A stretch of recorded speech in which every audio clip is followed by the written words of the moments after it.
সঞ্জয় সিং আমাদের vice president, senior leader প্রতাপ ব্যানার্জি, আমরা আজকে ইলেকশন কমিশনকে রিটার্ন দিলাম। আমরা খুবই ক্ষুব্ধ যে দুটো জিনিস দেখতে পাচ্ছি আমরা। জিনিস এক হচ্ছে যে সমস্ত বিএলও, সকলে তো আর অসৎ নয়, বদমাশ নয়, যে সমস্ত বিএলও ইআরও এরা কাজ করতে চাইছে তাদের প্রোটেকশন দিচ্ছে না। দো প্লেনারি পাওয়ার আছে এই ইসিআই এর। আরেকটা জিনিস, যারা বদমাইশি করছে বা করাচ্ছে, এই ফর্ম 7 নিয়ে পুড়িয়ে দিচ্ছে, জ্বালিয়ে দিচ্ছে with the help of a section of police personnels in some places, তো তাদের পানিশমেন্ট হচ্ছে না। এইটাকে কিন্তু আমি বলছি in a democratic set up, এটা ইসিআইকেই করতে হবে। In a democratic set up if you are two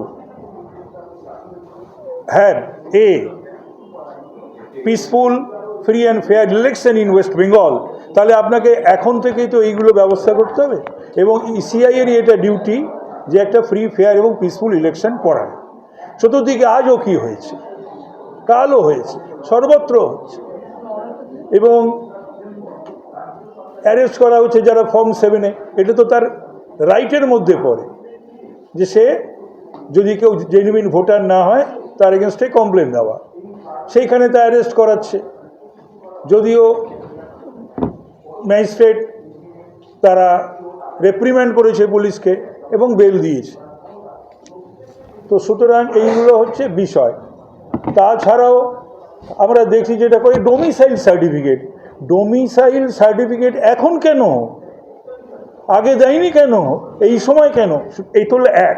আর দুই হচ্ছে সেই ডোমিসাইল সার্টিফিকেটে লেখা যে এটা কিন্তু এসআইআর জন্য। তুমি কে? ইসিআই 13টা বলেছে, সে বলবে, তুমি বলার কে? এখানে যে সার্টিফিকেট দিচ্ছ তুমি বলার কে যে domicile certificate for SIR purpose? So all these are there, যেগুলো হতে পারে না, যেগুলো হয় না।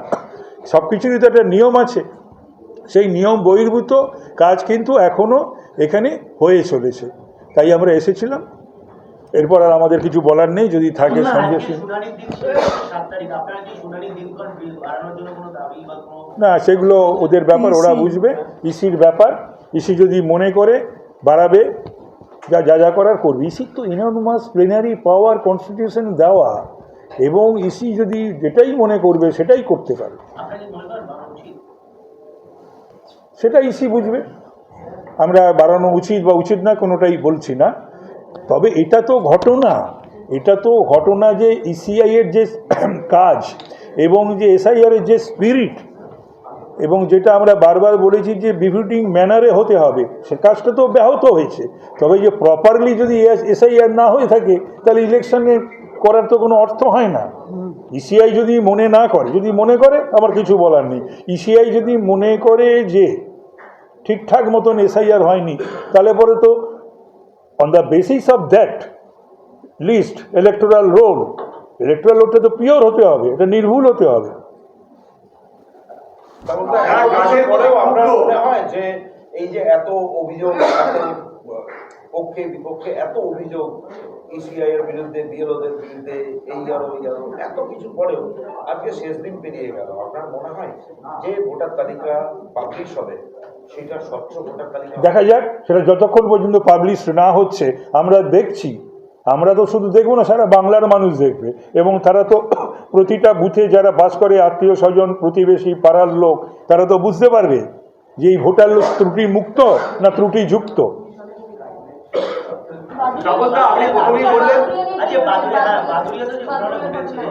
তো প্রি প্ল্যান চলছে তো 2-3 দিন ধরে। এ তো জঘন্য, এটা তো করানো হচ্ছে, এটা তো করছে, এবং এটা তো বলার অপেক্ষা রাখে না যে কে বা কারা করাচ্ছে।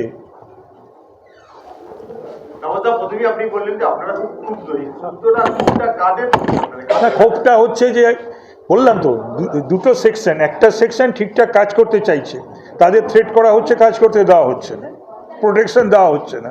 আর একটা সেকশন যা খুশি তাই করছে, তাদের পানিশমেন্ট হচ্ছে না। এই জন্যই ক্ষুব্ধ। না, কমিশনের যে ভূমিকা হওয়া উচিত, কমিশনের যে প্লেনারি পাওয়ার এক্সারসাইজ করা উচিত, এখনো পর্যন্ত সেটা কিন্তু দেখিনি। বা ইসি চাইলেও ইসি ডাইরেকশন দিলে পরেও গভর্নমেন্ট সেটা করছে না বা হতে দিচ্ছে না, তো সেক্ষেত্রেও ইসিআই এর তো ভূমিকা থাকা উচিত। এফআইআরগুলো এই সমস্ত হওয়া উচিত, সেগুলো তো সমস্ত হয়নি। জানেন তো আপনারা কী কী হওয়া উচিত ছিল, কী কী হয়নি, সবই আপনারা জানেন। এ তো অনেক দিন ধরে তো চর্বিত চর্বণ চলছে। আপনি ইসিআই ভূমিকার কথা বললেন, বারবার করে একবার ইয়ে জারি করা হওয়ার পরে, এসআইআর ঘোষণা হওয়ার পর থেকে বারবার করে আমরা কমিশনকে দেখেছি বিভিন্নভাবে বিভিন্ন সময় তারা তাদের স্ট্যান্ড পরিবর্তন করেছে, বিভিন্ন অর্ডার জারি করেছে। এসআইআর তৈরি করার ক্ষেত্রে তৃণমূল কংগ্রেস যে দাবিটা করছিল সেটা তো মানতে পারছে যে কমিশন প্রস্তুত নয়। না না, এটা একেবারেই বাজে কথা। প্রথম দিন থেকে অসহযোগিতা সরকারি এবং শাসক দলের, এরা ডেটা এন্ট্রি অপারেটর দেয়নি 1000, এরা কাজ করতে দেয়নি, বিএলওদের দিয়ে ঝামেলা করিয়েছে, পলিটিক্যাল স্তরে রাজ্য সরকারি কর্মচারীদের দিয়ে তাদেরকে চাপ দিয়ে এগুলো করিয়েছে। মুখ্যমন্ত্রী মিনিস্টার এরা নেবে নিজে মুখ্যমন্ত্রী, এমএলএ, মন্ত্রী, সমস্ত পদাধিকারীরা শাসক দলের তারা নেমে এগুলো করছে। তো সুতরাং এখন কথা হচ্ছে যে ইসিআইএ যে করাবে, এটা যদি কখনো এই যে আইন প্রণেতারা বা এই সংবিধান প্রণেতারা যদি জানতেন যে এইরকম একটা গভর্নমেন্ট কখনো পশ্চিমবাংলায় আসবে, তাহলে পরে তারা হয়তো সেই সমস্ত ভেবে হয়তো তারা আইনে সেই সমস্ত অপশান রাখতেন, তারা তো আর জানতেন না।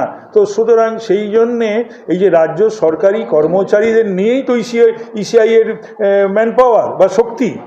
অনেক রাজ্যে হচ্ছে। বহু রাজ্যে তো হচ্ছে, কোথাও তো এই ধরনের জিনিস ঘটছে না, একমাত্র পশ্চিমবাংলায়। ধন্যবাদ।